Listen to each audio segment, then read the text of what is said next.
Hello, everyone. My name's Aaron Grossman. On the other half of the screen is Marilyn and Stefan. We are both Washoe County School District teachers.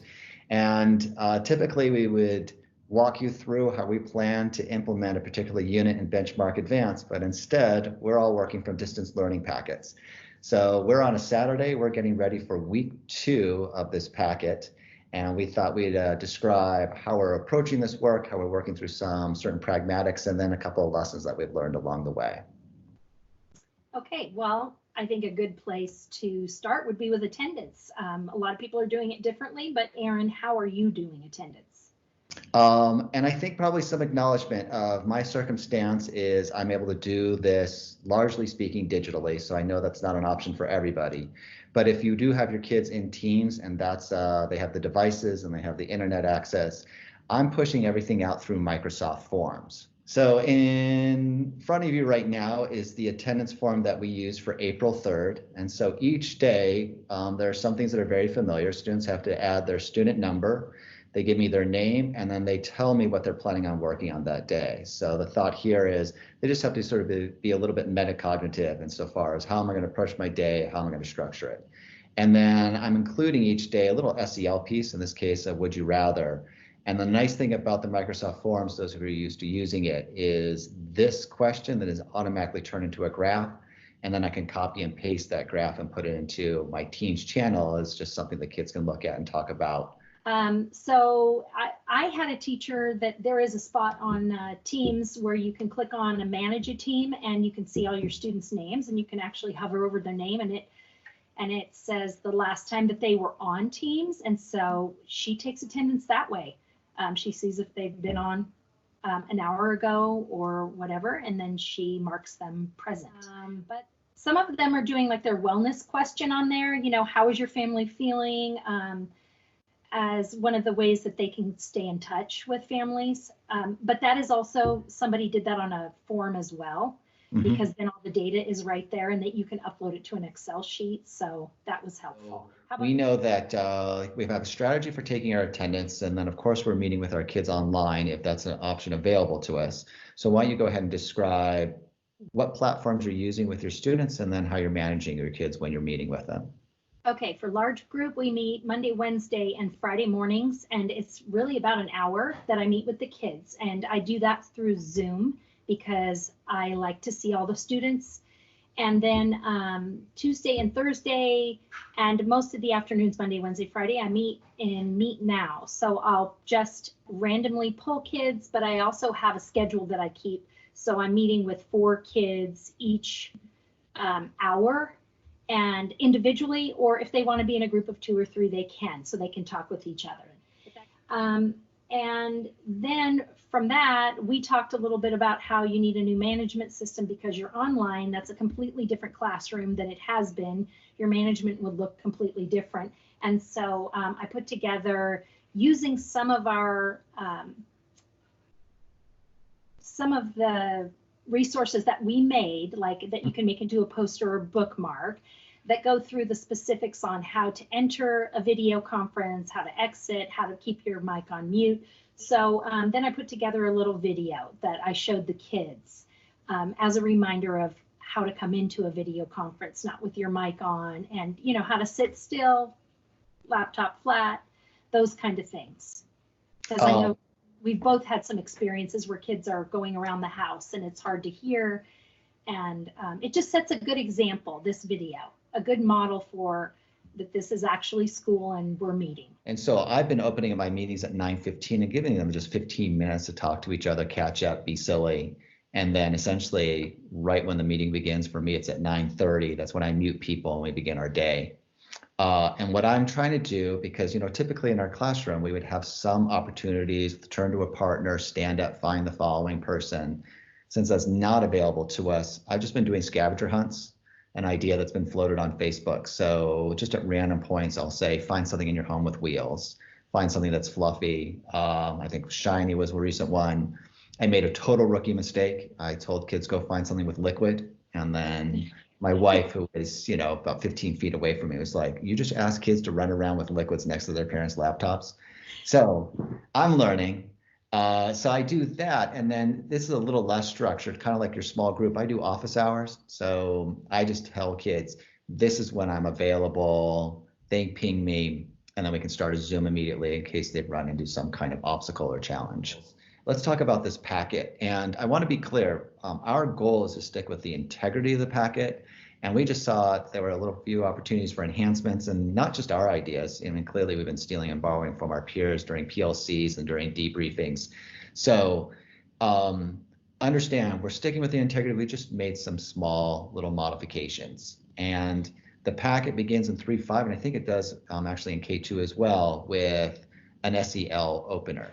So the word for this week is going to be gratitude. And so we put together these slides. Here's a little video that explains what gratitude is. And this young lady here in the video is essentially doing what this assignment asks. They have to come up with 10 things. So, and we just created them so that they have one each day to do. Put the day there. Here's one. Gratitude is turning what you have into enough. And they have to write a quick response. Here on Thursday, they create a list of things, which I think is what the young girl on the video does. And here are 10 things you're excited about regarding the future. So anyway, it's just been really nice to have it all in one place. And if you're doing it through Teams, you can go through and look and see where kids are at any time. I think that's the benefit of having things online, is that you can do that and see if somebody's having a hard time, getting through their packet. Do you need help with that? And yes, so you share something else that we enhanced a little bit to make it consistent and helpful to us as well as the kids. Right. So each day kids are starting with the SEL opener, and then I've taken the personal dictionary and the reading log, and we've created some, well, in the reading log, we've just made it fillable. So, and you can see that if the kids are retrieving this from Teams, this becomes a word that they're allowed to edit in Teams itself, or they can edit it in the app if they happen to have it on their device. So, and then from the readings, obviously, they're supposed to be finding words that they find particularly interesting, that they don't know, and then those are added to their personal dictionary. And we're sticking with that integrity of the personal dictionary. We've just provided a little bit more scaffold and structure to what that dictionary might look like. This is the personal dictionary. So we're sticking with what the expectation is from the district, where the kids are reading something, they're finding interesting words, they're finding unknown words. And here is one version of that personal dictionary. So that here's the word, here's the definition, and then here's an opportunity to create or import an image or create their own drawing or add a video. And here's a second option. Personally, I kind of like this one more because it fits with many of the things kids have already done in Benchmark Advanced with the Frayer model. So here's the vocabulary word, here's the definition, they're using it in a sentence, much like the model itself. Here's examples. We're not asking them to do non-examples because it's kind of tricky, especially without being able to support them through that. So on our website are 2 opportunities for them to add to their personal dictionary through these PowerPoint slides. Their first expectation is the SEL opener. They're reading for 30 minutes, they're adding to their personal dictionary, and then they're going to do some kind of writing. In this case, it's the narrative writing. And I did enjoy reading my students' narrative writing. They had to write a letter to a family member or friend about one of the books that they were reading. And it was nice, since I haven't seen them and they had spring break, to find out what books they're reading right now. Because typically we would talk about that in class, or I would see their books and know what they were reading. So that was nice. That was the, we still need a little help on the formatting of a narrative piece when they're not with you and you can't support that. Interestingly, Monica Washington, who's a teacher over at Sepulveda, she shared with us a couple of scaffolds for the narrative writing to give kids a little bit more support as they're working through this, and we posted both those to the website. So also helpful.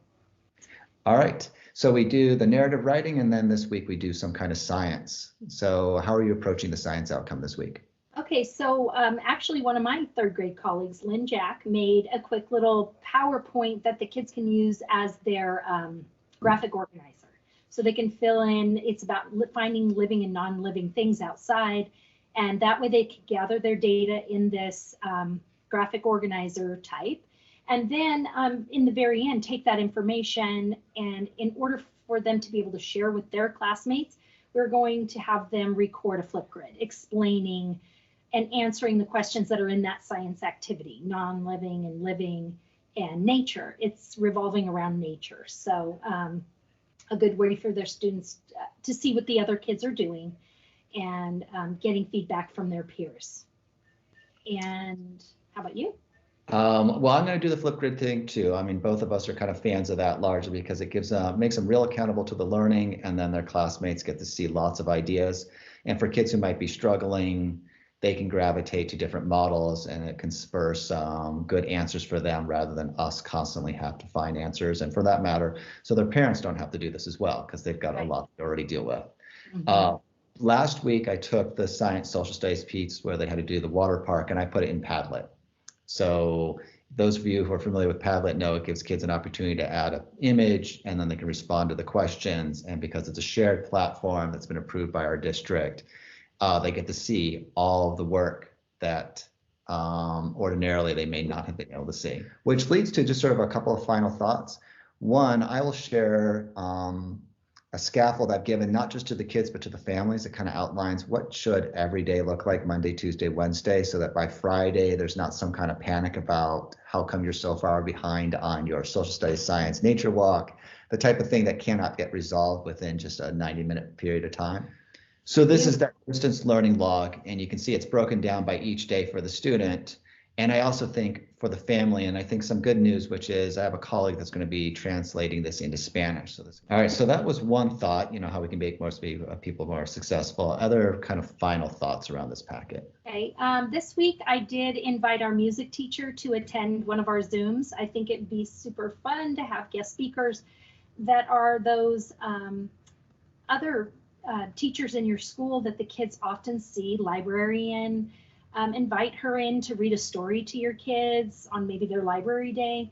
But our music teacher went over the music activity with the students and his expectations, or how it goes. And the kids really enjoyed seeing him.